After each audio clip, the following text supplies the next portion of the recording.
ಓಂ ಶಾಂತಿ. So ಇವತ್ತು ಮುರಳಿ ಆಗಿದೆ 25/6/77, 25th June 77, 25/6/77 Murali. ಬಹಳ ಇಂಪಾರ್ಟೆಂಟ್ ಟಾಪಿಕ್ ಹೇಳ್ತಾ ಇದ್ದಾರೆ ಬಾಬಾ. ಪವಿತ್ರತಾ ಕಿ ಸಂಪೂರ್ಣ ಸ್ಟೇಜ್, ಪವಿತ್ರತೆಯ ಒಂದು ಸಂಪೂರ್ಣ ಸ್ಟೇಜ್ ಹೇಗಿರುತ್ತೆ ಅದರ ಬಗ್ಗೆ ವಿಸ್ತಾರವಾಗಿ ಹೇಳ್ತಾ ಇದ್ದಾರೆ. सो बाप दादा सभी बच्चों की विशेष 2 बातें देख रहे हैं. सो बाबा ಎಲ್ಲ ಮಕ್ಕಳ ವಿಶೇಷವಾಗಿ 2 ಮಾತುಗಳನ್ನ ನೋಡ್ತಾ ಇದ್ದಾರೆ. हरेक आत्मा यथा योग्य तथा यथाशक्ति हॉनेस्ट और होलिएस्ट कहाँ तक बने हैं. ಬಾಬಾ ಹೇಳ್ತಾರೆ ಪ್ರತಿಯೊಂದು ಆತ್ಮ ಯಥಾಯೋಗ್ಯ ಮತ್ತೆ ಯಥಾಶಕ್ತಿ. हरेक आत्मा यथा योग्य और यथाशक्ति ईमानदार और परम पूज्य कहाँ तक बने. ಪ್ರಾಮಾಣಿಕ ಮತ್ತೆ ಪರಮ ಪೂಜ್ಯ ಎಲ್ಲಿ ತನಕ ಆಗಿದ್ದಾರೆ ಅನ್ನುವಂಥದ್ದು ಬಾಬಾ ನೋಡ್ತಾ ಇದ್ದಾರೆ. ಪ್ರಾಮಾಣಿಕದಲ್ಲಿ ಮತ್ತೆ ಪರಮ ಪೂಜ್ಯ ಸ್ಥಿತಿಯಲ್ಲಿ ಎಲ್ಲಿ ತನಕ ಬಂದಿದ್ದಾರೆ ಅದನ್ನ ಬಾಬಾ ಚೆಕ್ ಮಾಡ್ತಾ ಇದ್ದಾರೆ.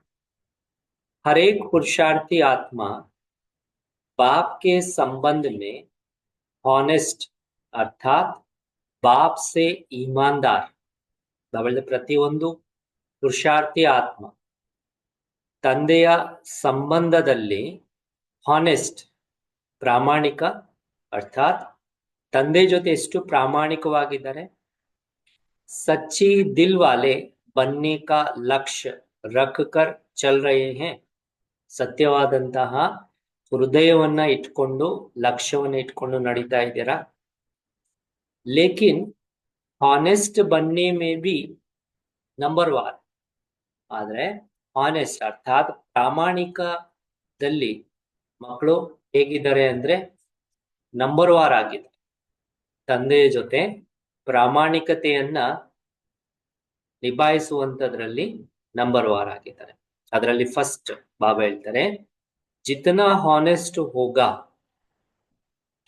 ಉತನಾ ಹಿ ಹೋಲಿಯಸ್ಟ್ ಹೋಗಾ. ಬಾಬಾ ಹೇಳ್ತಾರೆ ಎಷ್ಟು ಪ್ರಾಮಾಣಿಕವಾಗಿರ್ತಾರೆ ತಂದೆಯ ಜೊತೆ ಅಷ್ಟು ಪರಮ ಪೂಜ್ಯರಾಗಿರ್ತಾರೆ, ಅರ್ಥಾತ್ ಪವಿತ್ರವಾಗಿರ್ತಾರೆ. ಎಷ್ಟು ಪ್ರಾಮಾಣಿಕತೆ ಇರ್ತದೆ ಅಷ್ಟು ಪರಮ ಪೂಜ್ಯ ಪರಮ ಪವಿತ್ರವಾಗಿರ್ತಾರೆ. तो होलिएस्ट बनने की मुख्य बात है. ಬಾಬಾ ಹೇಳ್ತಾರೆ ಹೋಲಿಯಸ್ಟ್ ಅರ್ಥಾತ್ ಪರಮ ಪೂಜ್ಯರಾಗುವಂತದಕ್ಕೆ ಮುಖ್ಯವಾದಂತಹ ಮಾತಾಗಿದೆ ಬಾಪ್ ಸೇ ಸಚ್ಚಾ ಬನ್ನ, ತಂದೆಯ ಜೊತೆ ಸತ್ಯವಾಗಿ ಇರುವಂಥದ್ದು. ಸಿರ್ಫ್ ಬ್ರಹ್ಮಚರ್ಯ ಧಾರಣ ಕರ್ನಾ ಯಾ ಪ್ಯೂರಿಟಿ ಕಿ ಹೈಯೆಸ್ಟ್ ಸ್ಟೇಜ್ ನಹಿ ಕೇಲಾ. ಬರೀ ಬ್ರಹ್ಮಚರ್ಯವನ್ನ ಧಾರಣೆ ಮಾಡ್ಕೊಳ್ಳುವಂಥದ್ದು ಇದು ಪವಿತ್ರತೆಯ ಒಂದು ಹೈಯೆಸ್ಟ್ ಸ್ಟೇಜ್ ಅಂತ, ಸರ್ವೋಚ್ಚ ಸ್ಥಿತಿ ಅಂತ ಹೇಳಲಿಕ್ಕೆ ಬರಲ್ಲ. ಬ್ರಹ್ಮಚರ್ಯ ಒಂದೇ ಧಾರಣೆ ಮಾಡ್ಕೊಳ್ಳುವಂಥದ್ದು ಇದು ಪವಿತ್ರತೆಯ ಸರ್ವೋಚ್ಚ ಸ್ಥಿತಿ ಅಂತ ಹೇಳಲಿಕ್ಕೆ ಬರಲ್ಲ. ಲೇಕಿನ್ ಪ್ಯೂರಿಟಿ ಅರ್ಥಾತ್, ಆದ್ರೆ ಪವಿತ್ರತೆ ಅಂದ್ರೆ ಅರ್ಥ ರಿಯಾಲಿಟಿ ಅರ್ಥಾತ್ ಸಚ್ಚಾಯಿ.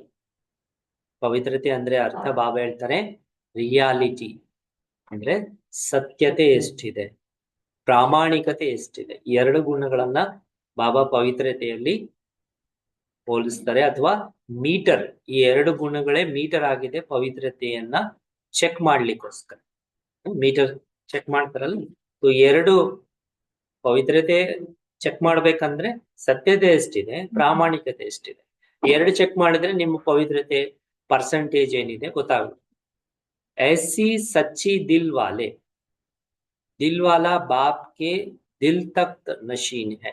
ಇಂತಹ ಸತ್ಯವಾದಂತಹ ಹೃದಯ ಇರುವಂತವರು ದಿಲ್ವಾಲಾ ತಂದೆಯ दिल तख्त नशीन और दिल तख्त नशीन बच्चे ही राज तख्त नशीन ಯಾರು ಹೃದಯ ಸಿಂಹಾಸನ ಅಧಿಕಾರಿಗಳಾಗಿರ್ತಾರೆ ಅವರೇ ರಾಜ್ಯ ಸಿಂಹಾಸನಕ್ಕೆ ಅಧಿಕಾರಿಗಳಾಗಿರ್ತಾರೆ. ಸೆಕೆಂಡ್, ಅದರಲ್ಲಿ ಪ್ರಾಮಾಣಿಕತೆಯಲ್ಲಿ ಸೆಕೆಂಡ್ ಬಾಬಾ ಹೇಳ್ತಾರೆ ಹಾನೆಸ್ಟ್ ಅರ್ಥಾತ್ ईमानदार उसको कहा जाता. ಪ್ರಾಮಾಣಿಕತೆ ಅಂತ ಪ್ರಾಮಾಣಿಕ ಉಳ್ಳವರು ಅಂತ ಯಾರಿಗೆ ಹೇಳಲಾಗುತ್ತಂದ್ರೆ जो बाप के प्राप्त खजानों को बाप के डायरेक्शन बिना किसी भी कार्य में नहीं लगावे. ತಂದೆಯಿಂದ ಪ್ರಾಪ್ತಿ ಆಗಿರುವಂತಹ ಖಜಾನೆಗಳನ್ನ ತಂದೆಯ ಡೈರೆಕ್ಷನ್ ಇಲ್ಲದೆ ಯಾವುದೇ ಕಾರ್ಯದಲ್ಲಿ ತೊಡಗಿಸ್ತೇವೆ. अगर मनमत और परमत प्रमाण ಬಾಬಾ ಹೇಳ್ತಾರೆ ಒಂದು ವೇಳೆ ನಿಮ್ಮ ಮನಸ್ಸಿಗೆ ಬಂದಂಗೆ ಅಥವಾ ಪರಮತದ ಡೈರೆಕ್ಷನ್ ಪ್ರಮಾಣ समय को वाणी को कर्म को या श्वास को या संकल्प परमत में या संग दोष में व्यर्थ की तरफ गवाते हैं. ತಿಳ್ಕೊಳ್ಳಿ, ಒಂದ್ ವೇಳೆ ನಿಮ್ಮ ಮನಸ್ಸಿಗೆ ಬಂದಂಗೆ ಮನ್ಮತ್ और परमत प्रमाण ಬೇರೆಯವರ ಹೇಳಿಕೆ ಪ್ರಮಾಣ ನಿಮ್ಮ ಸಮಯವನ್ನ ವ್ಯಾಲ್ಯೂಬಲ್ ಸಮಯ ನಿಮ್ದು ಈ ಸಂಗಮ ಯುಗದ, ಬಟ್ ಆ ಸಮಯವನ್ನ ನೀವು ವಾಣಿಯನ್ನ ಕರ್ಮವನ್ನ ನಿಮ್ಮ ಶ್ವಾಸ ಅಥವಾ ಸಂಕಲ್ಪವನ್ನ ಪರಮತದ ಪ್ರತಿ ಅಥವಾ ಸಂಘದೋಷಕ್ಕೆ ಬಂದು ವ್ಯರ್ಥದ ಕಡೆಗೆ ಕಲಿತಾ ಇದ್ರೆ ವ್ಯರ್ಥಕ್ಕೆ ತರಫ್ ಗವಾತೆ ಹೋ. ಸ್ವಚಿಂತನ್ ಕಿ ಬಜಾಯ್ परचिंतन करते हैं. स्वचिंतನೆ ಬದಲಾಗಿ परचिंतನೆ ಮಾಡ್ತಾರೆ. स्वमान की बजाय किसी भी प्रकार के अभिमान में आ जाते हैं. ಬಾಬಾ ಹೇಳ್ತಾರೆ ಸ್ವಮಾನಕ್ಕೆ ಬದಲಾಗಿ ಯಾವುದೇ ಪ್ರಕಾರದ ಅಭಿಮಾನದಲ್ಲಿ ಬಂದ್ರೆ तो इसी प्रकार से श्रीमत के विरुद्ध अर्थात ಈ ಪ್ರಕಾರದಿಂದ ನೋಡಿದ್ರೆ ಶ್ರೀಮತಕ್ಕೆ ವಿರುದ್ಧ श्रीमत के बदले मनमत के आधार पर चलते. ಅದರ ಅರ್ಥನೇ ಆಗಿದೆ ಬಾಬನ ಶ್ರೀಮತ ಅಥವಾ ಡೈರೆಕ್ಷನ್ ಪ್ರಮಾಣ ಇಲ್ಲದೆ ಮನ್ಮತ ಅನುಸಾರವಾಗಿ ನಡೀತಾ ಇರು, ಮನಸ್ಸಿಗೆ ಬಂದಂಗೆ ನಡೀತಾ ಇರುವುದು. उसको ऑनेस्ट या ईमानदार नहीं कहेंगे. ಅಂತವರಿಗೆ ಪ್ರಾಮಾಣಿಕತೆ ಅಥವಾ ಸತ್ಯತೆ रियलिटी ಇರುವಂತವರು ಅಂತ ಹೇಳಂಗಿಲ್ಲ. तो यह सब खजाने बाप दादा ने आपको विश्व कल्याण के सेवा अर्थ दिया हुआ. ಈ ಎಲ್ಲ ಖಜಾನೆಗಳೇನಿದಾವೆ ಬಾಬಾ ಹೇಳ್ತಾರೆ ತಂದೆ ನಿಮಗೆ ವಿಶ್ವ ಕಲ್ಯಾಣದ ಸೇವಾ ಸಲುವಾಗಿ ಕೊಟ್ಟಿರುವ ಏನೇನ್ ಕೊಟ್ಟಿದ್ದಾರೆ? ಸಂಕಲ್ಪ, ವಾಣಿ, ಕರ್ಮ ಮತ್ತೆ ಶ್ವಾಸ, ಸಮಯ ಇವೆಲ್ಲವೂ ಸಹ ಬಾಬಾ ನಿಮಗೆ ವಿಶ್ವ ಕಲ್ಯಾಣಾರ್ಥವಾಗಿ ಕೊಟ್ಟಿದ್ದಾರೆ. ಆದ್ರೆ ನೀವು ಸಂಘದೋಷದಲ್ಲಿ ಬಂದು ಅಥವಾ ಪರಮತದ ಬೇರೆಯವರ ಅವ್ರಿಗೆ ಪ್ರಭಾವಿತರಾಗಿ ನೀವು ಆ ಸಮಯವನ್ನ, ಶ್ವಾಸನ, ಸಂಕಲ್ಪವನ್ನ, ಮಾತನ್ನ, ಕರ್ಮವನ್ನ ಬೇರೆದಕ್ಕೆ ಯೂಸ್ ಮಾಡ್ತಾ ಇದ್ರೆ ಬಾಬಾ ಹೇಳ್ತಾರೆ ಅದಕ್ಕೆ ಪ್ರಾಮಾಣಿಕತೆ ಇರುವಂತವರು ಅಥವಾ ಸತ್ಯತೆ ಇರುವಂತವ್ರು ಅಂತ ಹೇಳಂಗಿಲ್ಲ. तो ये सब खजाने बाप दादा ने विश्व कल्याण के सेवा अर्थ दिया है. ಈ ಎಲ್ಲ ಖಜಾನೆಗಳೇನಿದಾವೆ ಬಾಬಾ ನಿಮ್ಗೆ ವಿಶ್ವ ಕಲ್ಯಾಣದ ಸೇವಾರ್ಥವಾಗಿ ಕೊಟ್ಟಿದ್ದಾರೆ. तो जिस कार्य के अर्थ दिए हैं ना, ಯಾವ ಕಾರ್ಯ ಸಲುವಾಗಿ ನಿಮಗೆ ಕೊಟ್ಟಿದ್ರಲ್ವಾ, उस कार्य के बजाय अगर अन्य कार्य में लगाते हैं तो ಆ ಕಾರ್ಯಕ್ಕೆ ಬದಲಾಗಿ ನೀವು ಕೊಟ್ಟಿರುವಂತದನ್ನ ಬೇರೆ ಕಾರ್ಯದಲ್ಲಿ ತೊಡಗಿಸಿದ್ರೆ ಯಾ ಅಮಾನತ್ ಮೇ ಖಯಾನತ್ ಕರ್ನ, ಯಾರೋ ಕೊಟ್ಟಿರುವಂತ ವಸ್ತುನನ್ನ ನೀವು ಮಿಸ್ಯೂಸ್ ಮಾಡ್ಕೊಳ್ಳೋದಾಗುತ್ತೆ. ಬೇರೆಯವ್ರು ನಿಮ್ಮ ಹತ್ರ ಇಟ್ಟು ಹೋಗಿದ್ದಾರೆ, ಇಟ್ಕೊಳ್ಳಿ ಅಂತ, ಬಟ್ ನೀವೇನ್ ಮಾಡ್ತಾ ಇದ್ರೆ ಅದನ್ನ ಮಿಸ್ಯೂಸ್ ಮಾಡ್ಕೊಳ್ತಾರೆ. तो अमानत में ख्यानत करना, इसीलिए सबसे बड़ी प्यूरिटी की स्टेज है. ಅದಕ್ಕೋಸ್ಕರ ಬಾಬಾ ಹೇಳ್ತಾರೆ ಎಲ್ಲದಕ್ಕಿಂತ ದೊಡ್ಡ ಪವಿತ್ರತೆಯ ಒಂದು ಸ್ಟೇಜ್ ಏನಾಗಿದೆ, ಪವಿತ್ರತೆ ಅಂದ್ರೆ ಬರೀ ಬ್ರಹ್ಮಚರ್ಯ ಒಂದೇ ಅಲ್ಲ, ಬಾಬಾ ಹೇಳ್ತಾರೆ. ಪವಿತ್ರತೆಯ ಸ್ಟೇಜ್ ಆಗಿದೆ ಹಾನೆಸ್ಟ್ ಬನ್ನ, ಪ್ರಾಮಾಣಿಕವಾಗಿ ಇರುವಂತದ್ದು. ಇದು ಪವಿತ್ರತೆಯ ಒಂದು ಸ್ಟೇಜ್ ಆಗಿದೆ. तो हर एक अपने आप से पूछो कि हम कहाँ तक ಹಾನೆಸ್ಟ್ ಬನೆ हैं. ಅದರಿಂದ ಪ್ರತಿಯೊಬ್ಬರು ನಿಮ್ಮೊಂದಿಗೆ ನೀವು ಕೇಳ್ಕೊಳ್ಳಿ, ಎಲ್ಲಿ ತನಕ ನಾವು ಪ್ರಾಮಾಣಿಕರಾಗಿದ್ದೀವಿ, ಹಾನೆಸ್ಟ್ ಆಗಿದ್ದೀವಿ. ಹಾನೆಸ್ಟ್ ಬನೆ हैं. थर्ड पॉइंट, ಹಾನೆಸ್ಟ್ का तीसरा लक्षण, ಪ್ರಾಮಾಣಿಕತೆಯು ಮೂರನೇ ಲಕ್ಷಣ ಆಗಿದೆ. ಸದಾ ಸರ್ವ ಪ್ರತಿ ಶುಭ ಭಾವನಾ ವ ಸದಾ ಶ್ರೇಷ್ಠ ಕಾಮನಾ ಹೋಗಿ. ಅಂತವ್ರಿಗೆ ಸದಾ ಸರ್ವ ಆತ್ಮಗಳ ಪ್ರತಿ ಶುಭ ಭಾವನೆ ಮತ್ತೆ ಸದಾ ಶ್ರೇಷ್ಠ ಕಾಮನೆ ಅನ್ನುವಂಥದ್ದು ಇರುತ್ತೆ. ಯಾರಿಗೆ? ಯಾರೋ ಹಾನೆಸ್ಟ್, ಪ್ರಾಮಾಣಿಕವಾಗಿ ಇರ್ತಾರೆ. 4ನೇ ಪಾಯಿಂಟ್ ಆಗಿದೆ, ಬಾಬಾ ಹೇಳ್ತಾರೆ ಹಾನೆಸ್ಟ್ ಅರ್ಥಾತ್, ಪ್ರಾಮಾಣಿಕತೆ ಅಂದ್ರೆ ಅರ್ಥ सदा संकल्प और बोल व कर्म द्वारा सदा निमित्त और निर्माण होंगे.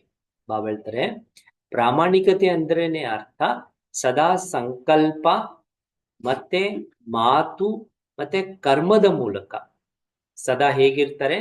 ನಿಮಿತ್ತ ಮತ್ತೆ ನಿರ್ಮಾಣವಾಗಿರ್ತಾರೆ, ಕನ್ಸ್ಟ್ರಕ್ಟಿವ್. ನಿಮಿತ್ತವಾಗಿರ್ತಾರೆ ಮತ್ತೆ ನಿರ್ಮಾಣವಾಗಿರ್ತಾರೆ, ಸಂಕಲ್ಪ, ಮಾತು ಮತ್ತೆ ಕರ್ಮ.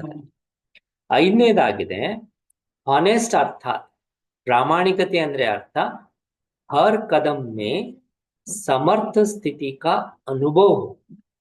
ಪ್ರಾಮಾಣಿಕತೆ ಅಂದ್ರೇನೆ ನೀವಿಡುವಂತಹ ಪ್ರತಿ ಒಂದು ಹೆಜ್ಜೆಯಲ್ಲಿ ಸಮರ್ಥ ಸ್ಥಿತಿಯ ಅನುಭವ ಆಗ್ಬೇಕು. ಸದಾ हर संकल्प में बाप का साथ और सहयोग का हाथ का ಅನುಭವ. ಇರುವಂತ ಪ್ರತಿಯೊಂದು ಸಂಕಲ್ಪದಲ್ಲಿ ತಂದೆಯ ಜೊತೆ ಮತ್ತೆ ಸಹಯೋಗದ ಕೈ ಅನುಭವ ಆಗ್ಬೇಕು. ತಂದೆ ಜೊತೆ ಅನುಭವ ಆಗ್ಬೇಕು. 2ನೇ ಬಾಬನ ಸಹಯೋಗದ ಕೈ ನಿಮಗೆ ಸದಾ ಅನುಭವ ಆಗಿರ್ಬೇಕು.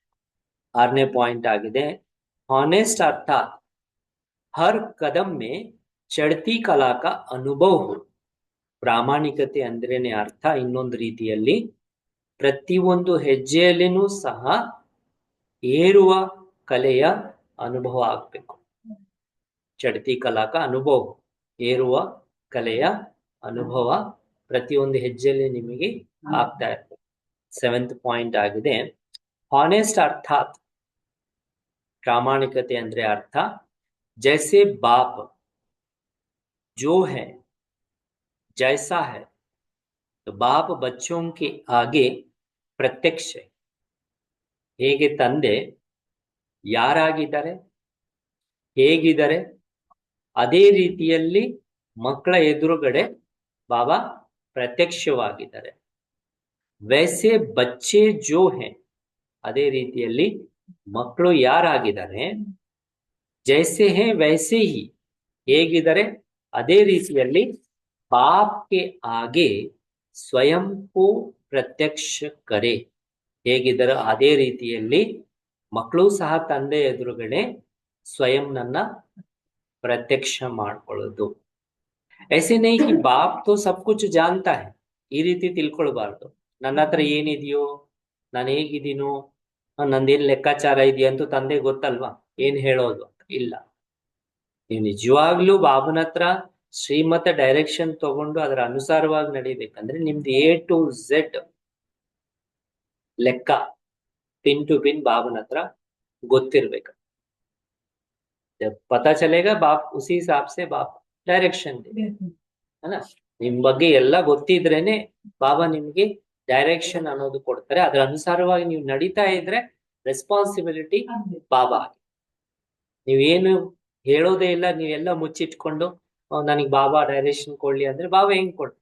ಈ ಮನೆಯಲ್ಲಿನೂ ಅಷ್ಟೇನೆ, ದೊಡ್ಡವರು ಯಾರು ಇರ್ತಾರೆ ಅವ್ರಿಗೆಲ್ಲ ಲೆಕ್ಕಗಳು ಹೇಳಿದ ಮೇಲೆನೆ ಅದರ ಅನುಸಾರವಾಗಿ ಅವ್ರಿಗೆ ಹಿಂಗ್ ಮಾಡಿ ಹಂಗ್ ಮಾಡಿ ಅಂತ ಅವ್ರಿಗೆ ಹೇಳಲಾಗುತ್ತೆ. ಆಮೇಲೆ ಅದಕ್ಕೆ ಏನಾದ್ರು ಹೆಚ್ಚು ಕಡಿಮೆ ಆದಾಗ ಅವ್ರನ್ನ ನಿಭಾಯಿಸುವಂತದ್ದು ದೊಡ್ಡವ್ರದಾಗೆ. ಇಲ್ಲಿ ನಾವ್ ಏನು ಹೇಳೋದಿಲ್ಲ ಬಾಬನ್ಗೆ, ಬಾಬಾ ನನ್ನ ರೆಸ್ಪಾನ್ಸಿಬಿಲಿಟಿ ತಗೊಳ್ಳಿ, ನನ್ನ ನಡೆಸ್ಲಿ ಅಂದ್ರೆ कैसे चले? सब कुछ मेरे पास हिसाब होना चाहिए, तभी आपको मैं डायरेक्शन दे सकता। तो बाबा कहते ऐसे नहीं कि बाप से सब कुछ जानता है, लेकिन बाप के आगे स्वयं को प्रत्यक्ष करना, ಆದ್ರೆ ತಂದೆ ಎದುರುಗಡೆ ಸ್ವಯಂ ನನ್ನ ಪ್ರತ್ಯಕ್ಷ ಮಾಡೋದು ಸಬ್ಸೆ ಬಡೇತೆ ಬಡ ಸಹಜ ಚಡತಿ ಕಲಾಕ ಸಾಧನ.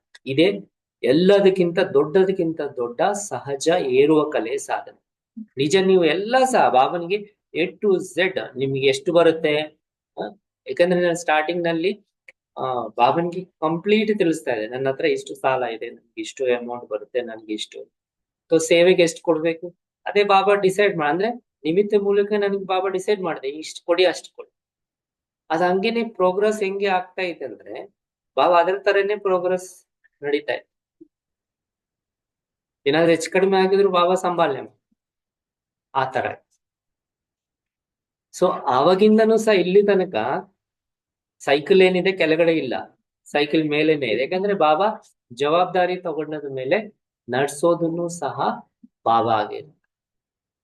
तो अनेक प्रकार के बुद्धि के ऊपर बोझ समाप्त करने की सरल युक्ति, ಯಾಕಂದ್ರೆ ಮಾಡೋದಾ ಬೇಡವಾ, ಏನ್ ಮಾಡೋದು, ಹೇಗ್ ಮಾಡೋದು, ಬಾಬಾ ಹೇಳ್ತಾರೆ ಚಿಂತೆನೇ ಇಲ್ಲ, ಬಾಬನ್ಗೆ ಒಪ್ಪಿಸ್ಬಿಡಿ. ಬಾಬನ್ಗೆ ಹೇಳಿದ್ರಲ್ವ ಎಲ್ಲ ನಿಮ್ ಬಗ್ಗೆ ಏನಂತ, ಹೇಳಿದ್ಮೇಲೆ ಮುಗೀತು, ಹೊರೆ ಏನು ತಲೆ ಮೇಲೆ ಯಾವುದು ಇರೋದೇ ಇಲ್ಲ.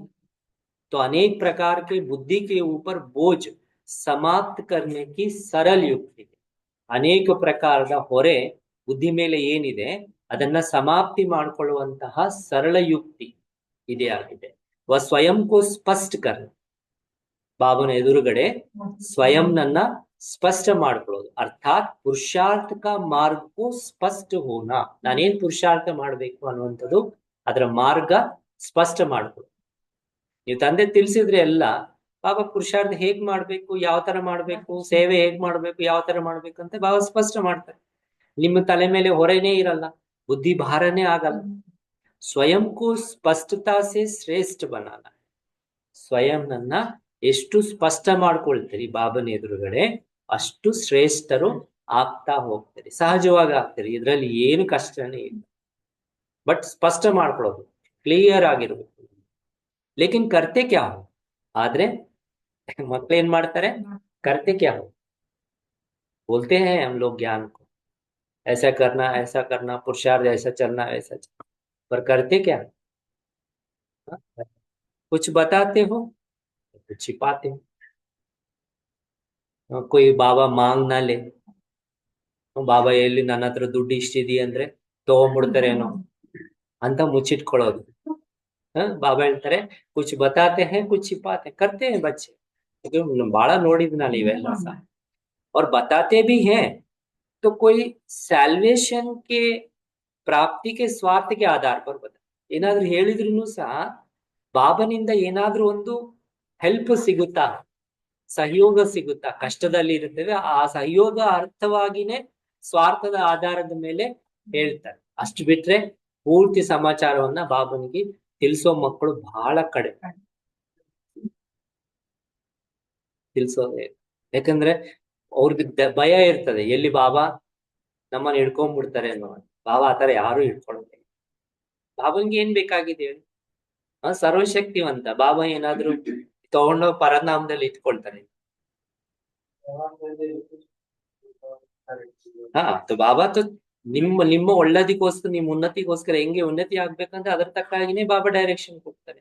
ಚತುರಾಯಿ ಸೆ ಅಪ್ನಾ ಕೇಸ್ ಸಜ್ ದಜ್ ಕರ್ ಮನ್ಮತ್ और परमत के प्लान अच्छी तरह से बनाकर, ಚತುರತೆಯಿಂದ ತಮ್ಮ ಕೇಸ್ ನನ್ನ ಏನ್ ಕೇಸ್ ತಂದಿರ್ತಾರೆ ಬಾಬನ ಎದುರುಗಡೆ, ಆ ಕೇಸ್ ನನ್ನ ಬಹಳ ಅಲಂಕಾರ ಮಾಡಿ ಮನ್ಮತ ಮತ್ತೆ ಪರಮತದ ಪ್ಲಾನ್ ಅನ್ನ ಒಳ್ಳೆ ರೀತಿಯಲ್ಲಿ ಮಾಡ್ಕೊಂಡು, ಮನಸ್ಸಿಗೆ ಬಂದಂಗೆ ಬೇರೆಯವರ ಹೇಳಿಕೆ ಅನುಸಾರವಾಗಿ ಒಳ್ಳೆ ರೀತಿ ಮಾಡ್ಕೊಂಡು ಬಾಪ್ ಕೆ ಆಗೆ ವ ನಿಮಿತ್ ಬನಿ ಹುಯಿ ಆತ್ಮಾओं के आगे पेश कर, ಆ ಫೈಲ್ ನನ್ನ ಕೇಸ್ ಫೈಲ್ ನನ್ನ ಏನ್ ಮಾಡ್ತಾರೆ ಚೆನ್ನಾಗಿ ಅಲಂಕಾರ ಮಾಡಿ ರೆಪ್ರೆಸೆಂಟ್ ಮಾಡಿ, ಅವ್ರ ಮನ್ಸಿಗೆ ಏನ್ ತೋಚಿರುತ್ತೋ ಆ ಮಾತುಗಳು, ಬೇರೆಯವ್ರು ಏನ್ ಹೇಳ್ಕೊಟ್ಟಿರ್ತಾರೆ ಆ ಮಾತುಗಳನ್ನ ಆ ಫೈಲ್ ನಲ್ಲಿ ತುಂಬಿಸಿ ತಂದೆ ಎದುರುಗಡೆ ಇಟ್ಬಿಡ್ತಾರೆ. ಓಪನ್ ಆಗಿ ಅವ್ರದ್ದು ಏನ್ ಕಷ್ಟಗಳಿದೆ, ಏನ್ ಇನ್ಕಮ್ ಇದೆ, ಏನ್ ಖರ್ಚಿದೆ, ಏನ್ ಯಾವ ತರ ನಡಿಬೇಕು, ಯಾವ ತರ ಪುರುಷಾರ್ಥ ಮಾಡ್ಬೇಕು, ಏನು ಸ್ಪಷ್ಟ ಮಾಡಲ್ಲ. ಅವ್ರವ್ರಿಗೆ ಹೆಂಗ್ ಬೇಕು ಆ ಸ್ಯಾಲ್ವೇಶನ್ ತಕ್ಕಾಗ ಆ ಫೈಲ್ ನಲ್ಲಿ ಇಟ್ಟಿವಿ.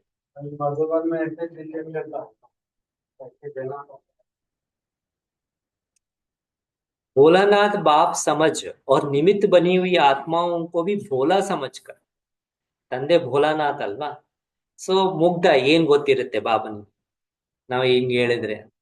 भोलानाथ बाप समझ और निमित्त बनी हुई आत्माओं को भी भोला समझकर, ಪಾಪ ಇವ್ರಿಗೇನ್ ಗೊತ್ತಿರುತ್ತೆ ನಾನೇನ್ ಹೇಳ್ತಾ ಇದ್ದೀನಿ, ಕೂತ್ಕೊಂಡಿರೋ ಅಕ್ಕಂದರಿಗೆ ಅನ್ನ ನಾವ್ ಹೆಂಗ್ ಹೇಳಿದ್ರೆ ಅವ್ರ ಹಂಗೆ ಕೇಳ್ಬೇಕಾಗುತ್ತೆ.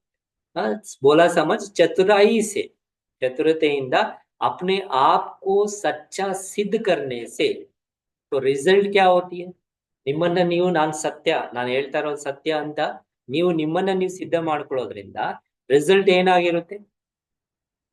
ಬಾಪ್ ದಾದಾವ ನಿಮಿತ್ತ ಬನಿ ಹುಯಿ ಆತ್ಮಯೇ ಜಾನ್ತೆ ಹುವೆ ಬಿ, ಬಾಬನ್ಗೆ ಗೊತ್ತಿರುತ್ತೆ ಯಾರು ನಿಮಿತ್ತ ಆಗಿರ್ತಾರೆ. ನೀವು ಹೇಳ್ತಾ ಇರುವಾಗ ಅವ್ರಿಗೆ ಗೊತ್ತಾಗಲ್ಲ ನೀವ್ ಹೇಳ್ತಾ ಇರುವಂತದ್ದು ಏನು ಅಂತ. ನಿಮಿತ್ತ ಬನಿ ಹುಯಿ ಆತ್ಮಯೇ ಜಾನ್ತೆ ಹುವೆ ಬಿ ಖುಷ್ ಕರ್ನೆ ಕೆ ಅರ್ಥ, ನಿಮ್ಮನ್ನ ಖುಷಿ ಪಡಿಸ್ಲಿಕ್ಕೋಸ್ಕರ ಅಲ್ಪ ಕಾಲಕ್ಕೆ, ಅಲ್ಪ ಕಾಲಕ್ಕೋಸ್ಕರ ಹಾಜಿ ಕಪಾಟ್ ಪಡ್ಲಿ. ಚಲೋ ನೀವ್ ಏನ್ ಹೇಳಿದ್ರು ಅದ್ ಸರಿ ಸರಿ ಗೊತ್ತಿರುತ್ತೆ. ನೀವ್ ಹೇಳ್ತಾ ಇರುವಂತದ್ರಲ್ಲಿ ಏನ್ ಸತ್ಯ ಇದೆ, ಏನ್ ಸುಳ್ಳಿದೆ ಬಾಬನಿಗೆ ಗೊತ್ತಿರುತ್ತೆ. ನಿಮಿತ್ತ ಆತ್ಮಗಳಿಗೆ ನಿಮ್ ಮಾತುಗಳ ಮೂಲಕ ಗೊತ್ತೇ ಇರುತ್ತೆ. ಅದಕ್ಕೆ ಬಾಬಾ ಇನ್ನೇನ್ ಮಾಡೋದು, ಖುಷಿ ಪಡಿಸ್ಲಿಕ್ಕೆ ಮಕ್ಕಳಿಗೆ ಅಂತ, ಸರಿ ಆಯ್ತು ನಡೆಸಿ, ಹೆಂಗ್ ನಡೆಸ್ತಿರೋ ನಡೀಲಿ ಅಂತ हाजी का पाठ पक्का कर लेते। हाजी का पाठ तो पढ़ लेंगे क्योंकि जानते हैं ना कि हर एक आत्मा की सहन शक्ति, सामना करने की शक्ति कहाँ तक है, ಯಾಕಂದ್ರೆ ಗೊತ್ತಿದೆಯಲ್ಲ ಪ್ರತಿಯೊಂದು ಆತ್ಮಂದು ಸಹನ ಮಾಡ್ಕೊಳ್ಳುವಂತಹ ಶಕ್ತಿ. ಈಗ ನಾವೇನಾದ್ರೂ ಹೇಳಿದ್ರೆ ಕೋಪ ಬಂದ್ರೆ ಅದಕ್ಕೆ ಸಹನ ಮಾಡ್ಕೊಳ್ಳುವಂತ ಶಕ್ತಿ ಅವ್ರದ್ದು ಎಷ್ಟಿರ್ಬೋದು, ಮತ್ತೆ ಅಳವಡಿಸ್ಕೊಳ್ಳುವಂತ ಶಕ್ತಿ, ಅಡ್ಜಸ್ಟ್ ಮಾಡ್ಕೊಳ್ಳುವಂತ ಶಕ್ತಿ ಎಷ್ಟಿರ್ಬೋದು, ಅಲ್ಲಿ ತನಕ ನೋಡ್ಬಿಟ್ಟು ಅವ್ರನ್ನ ಅದೇ ರೀತಿಯಲ್ಲಿ ನಡೆಸಲಾಗುತ್ತೆ.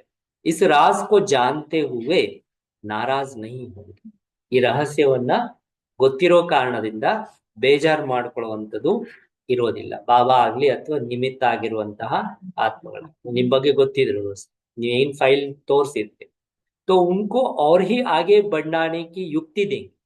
ಹೋಗ್ಲಿ ಪಾಪ ಇನ್ನೂ ಅವನನ್ನ ಮುಂದುವರ್ಸೋದಕ್ಕೋಸ್ಕರ ಯುಕ್ತಿಗಳನ್ನ ಹೇಳ್ತಾ ಇರ್ತಾರೆ.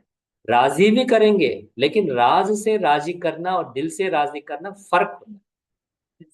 ಬಾಬಾ ಹೇಳ್ತಾರೆ ರಾಜಿ ಮಾಡ್ತಾರೆ, ಆಯ್ತು ನೀವ್ ಏನ್ ಹೇಳ್ತಾ ಇದ್ರು ಸರಿ ಇದೆ, ಹಿಂಗ್ ಮಾಡಿ ಹಂಗ್ ಮಾಡಿ ಅಂತ ಸಜೆಷನ್ ಕೊಡ್ತಾರೆ. ಆದ್ರೆ ರಹಸ್ಯ ತಿಳ್ಕೊಂಡು ಅವ್ರನ್ನ ರಾಜಿ ಮಾಡೋದು, ಹೃದಯದಿಂದ ರಾಜಿ ಮಾಡೋದ್ರಲ್ಲಿ ವ್ಯತ್ಯಾಸ ಇರುತ್ತೆ. ನೀವ್ ಎದುರುಗಡೆ ನೀವು ಎಲ್ಲ ಸುಳ್ಳು ಎಲ್ಲ ತಂದಿಟ್ಟಿದ್ರಿ, ಗೊತ್ತಿದೆ, ಆದ್ರೂ ಸಹ ನಿಮ್ಮ ಬೇಜಾರ್ ಮಾಡಬಾರ್ದು ಅಂತ ಏನೋ ಆ ರಹಸ್ಯ ತಿಳ್ಕೊಂಡು ಅದರ ತಕ್ಕಾಗಿ ನಿಮ್ಮನ್ನ ಮುಂದಕ್ಕೆ ನಡ್ಸೋದು, ಹೃದಯದಿಂದ ನಿಮ್ಮನ್ನ ಮುಂದಕ್ಕೆ ನಡ್ಸೋದ್ರಲ್ಲಿ ಬಾಬಾ ಹೇಳ್ತಾರೆ ವ್ಯತ್ಯಾಸ ಇರುತ್ತಲ್ವಾ. तो बनने चतुर चाहते हैं, ಬಾಬಾ ಹೇಳ್ತಾರೆ ಬಹಳ ಜಾಣರಾಗ್ಬೇಕು ಅಂತ ನೋಡ್ತಾರೆ, ಲೇಕಿನ್ ಭೋಲೆ ಬಂಜ, ಹೇಳ್ಬೇಕಂದ್ರೆ ಬಾಬಾ ಅಲ್ಲ, ನಿಮಿತ್ತ ಆತ್ಮಗಳಲ್ಲ, ಅವರೇ ಮುಗ್ಧರು. ಮುಗ್ಧರೇ ದಡ್ರ ಅಂತಾರಲ್ಲ, ಬೋಲೆ ಬನ್ ಜಾತೆ. कैसे जो तोड़े में राजी हो जाते हैं ना, ಯಾಕಂದ್ರೆ ಅವ್ರಿಗೆ ಸ್ವಲ್ಪನೇ ಸಾಕು, ಅದರಲ್ಲಿನೇ ಅವ್ರು ರಾಜಿ ಆಗಿದ್ರು, ಸ್ವಲ್ಪ ಇದ್ರೆ ಸಾಕಪ್ಪ ನನಗೆ ಅಂತ ಅವ್ರು ಅದರಲ್ಲಿನೇ ರಾಜಿ ಪಡ್ದೆ. ಹಾರ್ ಕೋ ಜೀತ್ ಸಮಜ್ ಲೇತೆ, ಅಲ್ಲಿ ಒಂದು ಹೇಳ್ಬೇಕಂದ್ರೆ ಒಂದ್ ಕಡೆ ಸೋಲ್ತಾ ಇದ್ದಾರೆ. ಬಾಬನ ಎದುರುಗಡೆ ಅಸತ್ಯ ಹೇಳಿ ಆ ಫೈಲ್ ಅನ್ನ ಹೆಂಗಂದ್ರೆ ಹಂಗ್ ಮಾಡಿ ಸೋಲ್ತಾ ಇದ್ದಾರೆ. ಆ ಸೋಲ್ನನ್ನೇ ಅವರು ಗೆಲ್ಲುವಂತ ತಿಳ್ಕೊಂಡು, ಯಾಕೆ ಅಂದ್ರೆ ಜನಮ್ ಜನಮ್ ಕಿ ಹಾರ್. ಈಗ ನೀವು ಬಾಬನ ಹತ್ರ ಮುಚ್ಚಿಟ್ಬಿಟ್ಟು ಏನೋ ಲೆಕ್ಕಗಳು ತೋರಿಸ್ಬೋದು, ಆದ್ರೆ ಆ ಸೋಲ್ ಏನಿದೆ ಒಂದು ಜನ್ಮದಲ್ಲ, ಅನೇಕ ಜನ್ಮಗಳ ಸೋಲಾಗಿದೆ. ಅನೇಕ ಜನ್ಮಗಳು ನೀವು ಆ ಒಂದು ರಿಸಲ್ಟ್ ನನ್ನ ಅನುಭವಿಸಬೇಕಾಗುತ್ತೆ, अनेक जन्मों का हार, लेकिन अल्पकाल की प्राप्ति में राजी होकर अपने आप को सयाना होशियार समझकर विजयी मान बैठते. ಬಾಬಾ ಹೇಳ್ತಾರೆ ಅಲ್ಪಕಾಲದ ಪ್ರಾಪ್ತಿಯಲ್ಲಿ ಅವರು ರಾಜಿಯಾಗಿ ಒಪ್ಕೊಂಡು ತಮ್ಮನ್ನ ತಾವು ಬಹಳ ಬುದ್ಧಿವಂತರು, ಚುರುಕಾಗಿರುವಂತರು ಅಂತ ತಿಳ್ಕೊಂಡು ನಾನು ವಿಜಯಶಾಲಿ ಆಗಿದ್ದೀನಿ ಅಂತ ಅನ್ಕೊಂಡ್ಬಿಡ್ತಾರೆ, ತೋರ್ಸ್ಕೊಂಡು. बाप को ऐसे बच्चों के ऊपर बहुत रहम भी, ಬಾಬನಿಗೆ ಇಂತಹ ಮಕ್ಕಳ ಮೇಲೆ ಬಹಳ ದಯೆ ಬರುತ್ತೆ. समझदारी के पर्दे के अंदर अपने ऊपर सदा काल के अकल्याण के निमित्त बन रहे हैं. ಏನಕ್ಕೆ ಅಂದ್ರೆ ಬಾಬಾ ಹೇಳ್ತಾರೆ ತಿಳುವಳಿಕೆಯ ಒಂದು ಪರ್ದೆ ಒಳಗಡೆ, ತಿಳುವಳಿಕೆ ಅನ್ನುವಂಥದ್ದು ಪರ್ದೆ, ಅದರ ಒಳಗಡೆ ಇದ್ದುಕೊಂಡು ಬಾಬಾ ಹೇಳ್ತಾರೆ ನಮಗೆ ತಾವನ್ನೇ ಸದಾ ಕಾಲಕ್ಕೋಸ್ಕರ ಕಲ್ಯಾಣ ಮಾಡ್ಕೊಳ್ಳೋದಕ್ಕೆ ನಿಮಿತ್ತರಾಗ್ತಾರೆ. ಸದಾ ಕಾಲಕ್ಕೋಸ್ಕರ ಕಲ್ಯಾಣ ಮಾಡ್ಕೊಳ್ಳೋದ್ರಲ್ಲಿ ನಿಮಿತ್ತರಾಗುತ್ತೆ. ಫಿರ್ ಬಿ ಬಾಪ್ ದಾದಾ ಕ್ಯಾ ಕಹೆಂಗೆ, ಆದ್ರೂ ಸಹ ಬಾಪ್ ದಾದಾ ಅದಕ್ಕೆ ಏನ್ ಹೇಳ್ತಾರೆ, ಶ್ರೇಷ್ಠ ಪುರುಷಾರ್ಥಕ್ಕೆ ಭಾವಿ ನೈ, ಶ್ರೇಷ್ಠ ಪುರುಷಾರ್ಥದ ಭಾವಿ ಅಲ್ಲ. ಇದು 8ನೇ ಪಾಯಿಂಟ್. 8ನೇ ಪಾಯಿಂಟ್ ಆಗಿದೆ ऑनेस्ट अर्थ, किसी भी बातों के आधार पर ಫೌಂಡೇಶನ್, ಆನೆಸ್ಟ್ ಅಂದ್ರೆ ಆನೆಸ್ಟ್, ಆ ಆನೆಸ್ಟ್ ಪ್ರಾಮಾಣಿಕತೆಯನ್ನ ಯಾವುದೇ ಮಾತುಗಳ ಆಧಾರದ ಮೇಲೆ ಫೌಂಡೇಶನ್ ಆಗಿರುವ ಪ್ರಾಮಾಣಿಕತೆ ಅನ್ನುವಂಥದ್ದು ಯಾವುದೇ ಮಾತುಗಳ ಮೇಲೆ ನಿಲ್ಲುವಂಥದ್ದಲ್ಲ. किसी भी बातों के आधार पर फाउंडेशन ना हो, हर एक बात के अनुभव के आधार, ಪ್ರತಿಯೊಂದು ಮಾತನ್ನು ಸಹ ನಿಮ್ಮ ನಿಮ್ಮ ಅನುಭವದ ಆಧಾರದ ಮೇಲೆ, ಪ್ರಾಪ್ತಿಗೆ ಆಧಾರ, ಅನುಭವ ಮತ್ತೆ ಪ್ರಾಪ್ತಿಯ ಆಧಾರದ ಫೌಂಡೇಶನ್ ಆಗಿದೆ. ಪ್ರಾಮಾಣಿಕತೆ ಅನ್ನುವಂಥದ್ದು ಯಾವುದರ ಮೇಲೆ ನಿಂತಿರ್ಬೇಕು, ಒಂದು ಅನುಭವ, ಎರಡನೇದು ಪ್ರಾಪ್ತಿ. ಇದರ ಎರಡರ ಆಧಾರದ ಮೇಲೆ ಅನುಭವ, ಪ್ರಾಮಾಣಿಕತೆ ಇರಬೇಕು. ಬಾತ್ ಬದಲಿ ಅವ್ರ ಫೌಂಡೇಶನ್ ಬದಲ. ಯಾಕಂದ್ರೆ ಮಾತು ಮೇಲೆ ಏನಾದ್ರೂ ನಿಂತಿದೆಯಂದ್ರೆ ಮಾತು ಚೇಂಜ್ ಆಯ್ತು, ಫೌಂಡೇಶನ್ ಅಲಗಾಡಿದೆ. तो बाबा कहते हैं फाउंडेशन बदला, निश्चय से संशय में आ गए. ಯಾಕಂದ್ರೆ ಮಾತು ಮೇಲೆ ಡಿಪೆಂಡ್ ಆಯ್ತಲ್ಲ, ಅನುಭವದ ಮೇಲೆ ಅಲ್ಲ, ಯಾವುದೇ ಮಾತಿನ ಮೇಲೆ ಡಿಪೆಂಡ್ ಆಗಿದೆ. ಅದಕ್ಕೆ ಮಾತು ಚೇಂಜ್ ಆಗಿದ ತಕ್ಷಣನೇ ಫೌಂಡೇಶನ್ ಚೇಂಜ್ ಆಯ್ತು. ನಿಶ್ಚಯದಿಂದ ಸಂಶಯಕ್ಕೆ ಒಳ್ಳೆ ಬಂದು ನನಗೆ ಅನುಭವ ಆಯ್ತು, ಇವ್ರು ಯಾರು, ಇವ್ರು ಏನಾಗಿದ್ದಾರೆ ಅಂತ ನಾನು ಯಾರನ್ನು ನೋಡೋದೇ ಇಲ್ಲ, ಮನುಷ್ಯರನ್ನ ನೋಡೋದೇ ಇಲ್ಲ. ಬಾಬು ನೋಡ್ತಾರೆ, ನಾನಾಯ್ತು. ಯಾರು ಹೆಂಗಾದ್ರೂ ಹೋಗ್ಲಿ, ನನಗೇನಾಗ್ಲಿ, ಬಾಬಾ ಆಯ್ತು, ನಾನಾಯ್ತು. ಯಾಕಂದ್ರೆ ಅನೇಕರು ನಿಂತು ಹೋಗ್ಬಿಡ್ತಾರೆ ಕ್ಲಾಸಿಗೆ ಬರೋದಂದ್ರೆ ಮನುಷ್ಯರನ್ನೇ ನೋಡ್ತಾರೆ. ಯಾಕಂದ್ರೆ ಮಾತುಗಳ ಮೇಲೆ ಇಟ್ಕೊಂಡಿ. ಬಾಬಾ ಹೇಳ್ತಾರೆ ಅನುಭವ ಇಟ್ಕೊಳ್ಳಿ, अनुभव के आधार पर चलोगे तो कभी हिलेगे नहीं, है ना. निश्चय, तो बात बदली और फाउंडेशन बदला. निश्चय से संशय आ जाता है, क्यों कैसे के क्वेश्चन में आ गया, उसको प्राप्ति के आधार पर अनुभव नहीं कहेंगे. ಅದಕ್ಕೆ ಪ್ರಾಪ್ತಿಯ ಆಧಾರದ ಮೇಲೆ ಅನುಭವ ಇಲ್ಲ ಅಂತ ಹೇಳಂಗಿಲ್ಲ. ऐसे कमजोर फाउंडेशन, ಇಂಥ ವೀಕ್ ಫೌಂಡೇಶನ್ ಏನಿದೆ, छोटी सी बात में हलचल पैदा कर लेते. ಇಂಥ ವೀಕ್ ಆಗಿರುವಂತ ಫೌಂಡೇಶನ್ ಸಣ್ಣ ಸಣ್ಣ ಮಾತುಗಳಲ್ಲಿ हलचल ಅನ್ನೋದು ಉತ್ಪನ್ನ ಮಾಡುತ್ತೆ. जैसे आजकल की एक रमणीक बात, बाप के आगे क्या रखते हैं, ಇವತ್ತು ಕಾಲದ್ದು ಒಂದು ರಮಣೀಕವಾದಂತ ಮಾತನ್ನ, ಅಂದ್ರೆ ಬಹಳ ಮಜೆ ಜೋಕ್ ಮಾಡುವಂತ ಮಾತನ್ನ ಬಾಬನ ಎದುರುಗಡೆ ಏನಂತ ಹೇಳ್ತಾರೆ कि 1977 तक पवित्र रहना था, अब तो ज्यादा समय पवित्र रहना मुश्किल है. ಯಾಕಂದ್ರೆ ಬಾಬಾ ವಿನಾಶದ ಡೇಟ್ ಕೊಟ್ಟಿದ್ರಲ್ವಾ, ಸೊ ಆ ವಿನಾಶದ ಅಷ್ಟೊತ್ತಿಗೆ ನೀವು ಪವಿತ್ರವಾಗಿ, ಆ ಡೇಟ್ ಬಂತು ಈಗ 1977 ಅಲ್ವಾ, ಇದು ಜೂನ್. तो 1977 ತನಕ ಪವಿತ್ರವಾಗಿರ್ಬೇಕಾಗಿತ್ತು. तो ಈಗ ಅದಕ್ಕಿಂತ ಮೇಲೆ ಪವಿತ್ರವಾಗಿರೋದು ಕಷ್ಟ ಅಲ್ವಾ. अब तो ज्यादा समय पवित्र रहना मुश्किल है, इसीलिए बाप के ऊपर बात रखते हुए, ನಿಮ್ ಬಾಬನ್ ಮೇಲೆ ಮಾತನ್ನ ಇಟ್ಬಿಟ್ಟು ಖುದ್ಕೋ ನಿರ್ದೋಷ ಬನಾಕರ್, ಸ್ವಯಂ ನನ್ನ ನಿರ್ದೋಷ, ಏನ್ ತಪ್ಪಿಲ್ಲ, ಬಾಬಾ ನೀವು ಹೇಳಿರೋದು, ನೀವು ಹೇಳಿದ್ದು 77 ತನಕ ಪವಿತ್ರವಾಗಿಂತ ಇದ್ದೀವಿ ಅಷ್ಟೇ, ಆಮೇಲೆ ನಾವು ಇರಕ್ಕಾಗಲ್ಲ. तो निर्दोष बनाकर खुद को दोषी बना दे, स्वयं ನನ್ನ ದೋಷಿಯನ್ನಾಗಿ ಮಾಡ್ತಾರೆ. लेकिन पवित्रता ब्राह्मणों की निजी संस्कार है. ಪವಿತ್ರತೆ ಅನ್ನುವಂಥದ್ದು ಬ್ರಾಹ್ಮಣರ ನಿಜಿ ಸಂಸ್ಕಾರ ಆಗಿದೆ.